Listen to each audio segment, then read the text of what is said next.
সেই দিন আমার শাশুড়ি মা তার বোনের বাসায় বেড়াতে গিয়েছিল। তো আমরা প্ল্যান করেছি যে মা যেহেতু ঘুরতে যাবে আমরাও বাসায় ভালো-মন্দ রান্না করে খাবো। তাই আমি আমার ননাসকে নিয়ে পুরান ঢাকা স্টাইলে সরিষার তেলে তেহারি রান্না করেছিলাম। আমার শাশুড়ি আবার অনেক ভালো কেক বানাতে পারে। তো এই ১ম বার শাশুড়ির হাতে কেক খেয়েছি। আর এতদিন পর ফাইনালি আমার মা যে আমার শ্বশুরবাড়ির জন্য গিফট কিনেছিল সেগুলোও আসছে।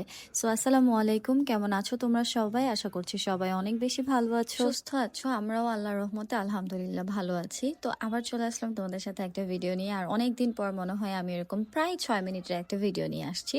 যাই হোক, কি খবর তোমাদের? তোমরা কে কোথা থেকে আমার ভিডিওটা দেখছো সেটা আমাকে জানিয়ে যেও। তো ঘুম থেকে উঠে এখানে রান্নাবান্না আগে শুরু করে দিয়েছি, কারণ আমার শাশুড়ি আবার কেক বানাবে। মা হচ্ছে মূলত ২টা কেক বানাবে, একটা আমাদের বাসায় আমাদের জন্য রেখে যাবে, আর একটা হচ্ছে আন্টির বাসায় যাওয়ার সময় নিয়ে যাবে। আমি যে লাস্ট আমার যে খালা শ্বশুর বাসায় বেড়াতে গিয়েছিলাম সেখানেই যাবে মা আর নাসরিন আন্টি। তো মা প্রথমে ভেবেছিল যে একটা চুলার ওভেনে বানাবে আর একটা হচ্ছে ইলেকট্রিক ওভেনে বানাবে, তাই আমি আগে আগে রান্না করে ফেলছিলাম। কিন্তু এরপর দুইটাই হচ্ছে ইলেকট্রিক ওভেনেই বানিয়েছিল। তো একদিকে হচ্ছে আমি আমার রান্না বাড়া সবকিছু গুছিয়ে নিচ্ছিলাম, আর একদিকে শাশুড়ি কেক বানানোর জন্য সবকিছু গুছিয়ে দিচ্ছিলাম। তো এই জায়গায় আমার রান্না বান্নাও হয়ে যাচ্ছে, আরেকদিক থেকে মার কেকটাও কত সুন্দরভাবে হয়ে যাইতেছে মাশাল্লাহ। তো আমি ওই দিন রান্না করেছিলাম হচ্ছে আলু টমেটো দিয়ে মাছ দিয়ে রান্না করেছিলাম। আর সাথে কি রান্না করবো দাঁড়াও একটু দেখে নেই। আর সাথে ছিল হচ্ছে পটল আলু ভাজি। তো এই যে আমার রান্নাও প্রায় শেষ হয়ে যাচ্ছে, আর এইদিকে হচ্ছে আমি পটল আলু ভাজিটাও করে নিচ্ছি। আর আলু তরকারিটা যে রান্না করেছি, এই যে ছোট ছোট আলুগুলো, এগুলো কিন্তু আগে সিদ্ধ করে নিয়েছি। সিদ্ধ হওয়ার পর ছিলে, এরপর মাঝখান থেকে কেটে আবার তেলের মধ্যে ভেজে নিয়েছিলাম একটু হলুদ দিয়ে। তারপর হচ্ছে এটাকে রান্না করেছি। তো এই যে দেখো ফাইনাল টাচ দিয়ে দিছি, মানে ধনিয়া পাতা দিয়ে দিছি। এবার আমার রান্না শেষ। তো এইখানে হচ্ছে কেক বানানো শেষ হয়ে গেছে, আর একদম সকালে নাস্তা করেছিলাম গরম গরম কেক আর গরম গরম চা। যাই হোক, এর পরের দিনে ভিডিওতে চলে আসে, আর এটা ছিল হচ্ছে জুলাইয়ের ১১ তারিখ। তো আমি সকালে উঠে এখানে হচ্ছে মাংস ভিজিয়ে নিচ্ছিলাম, আর এর মধ্যেই আমার কল আসে যে পার্সেল আসছে। আসলে বাসায় থাকতে আমি এগুলো অর্ডার করেছিলাম, বাট প্রত্যেকটাই আসতে অনেক বেশি লেট করছে। শুধুমাত্র রিমিয়াপুর গিফটটা হচ্ছে আমি বাসায় থাকা অবস্থায় চলে আসছিল, এই যে এটা।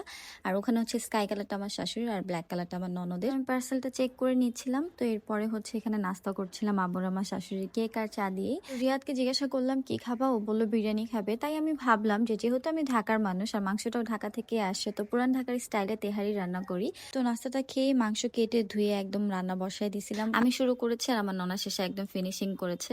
তো যাই হোক, আমাদের তেহারি রান্না করা শেষ হয়ে গেছে। আর দেখো, দেখতেও কিন্তু অনেক সুন্দর হয়েছিল মাশাল্লাহ।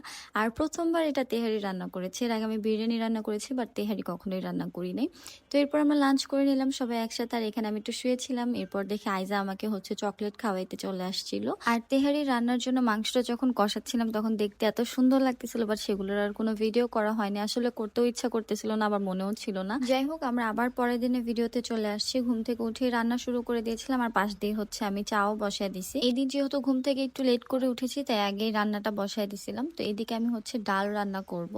ডালটাকে একদম বাগার দিয়ে রান্না করবো, মানে ওই যে যখন আমি একদম ভুনাও রান্না করি না, পাতলাও রান্না করি না, মাঝারি টাইপের রান্না করি, তখন হচ্ছে আমি একদম বাগার দিয়ে রান্না করি।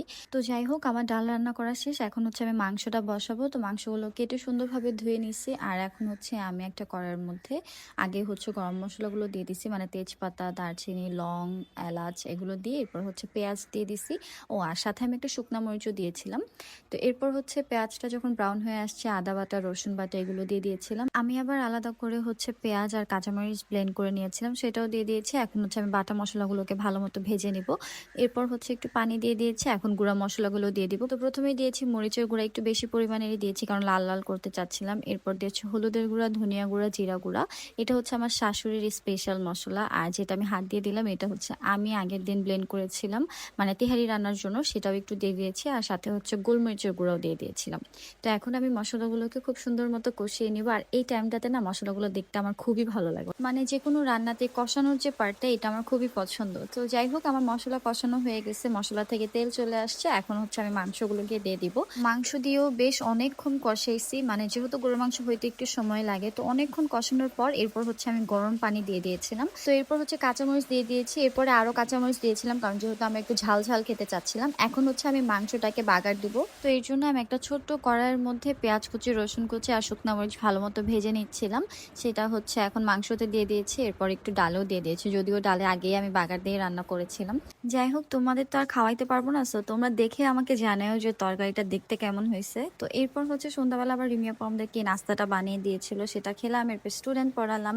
এরপর আবার বাসায় চটপটি আনা হয়েছিল, সেটা খেয়েছে। এরপর আবার রাতেবেলা রিয়াদ বাসায় আসার সময় আমার জন্য এটা নিয়ে আসছে, বলছে এটা তোমার গিফট। মানে আমি একটু রাগ করেছিলাম। রাগ না আসলে একটু অভিমান করেছিলাম। তো সেটা ভাঙানোর জন্য। তো এরপর হচ্ছে ডিনারের জন্য ওকে চাপটি বানিয়ে দিয়েছিলাম। কারণ ও তো একদম ভাত খেতে চায় না। আর আমার জন্য হচ্ছে আলুজের একটা চানাচুর বের হইছে সেটার স্নিকার্স নিয়ে আসছিল। চকলেটগুলো এখন আমি খুলিও নাই যদিও। যাই হোক এই এফোর্টটা যে ও দিয়েছে এটাই আমার জন্য অনেক কিছু আলহামদুলিল্লাহ। তো এরপর আমি একটু লক আপ দেখছিলাম আর আজকের ভিডিওটাও এই পর্যন্তই ছিল। দেখা হবে তোমাদের সাথে নেক্সট ভিডিওতে। সবাই ভালো থাকো, সুস্থ থাকো। আল্লাহ হাফেজ।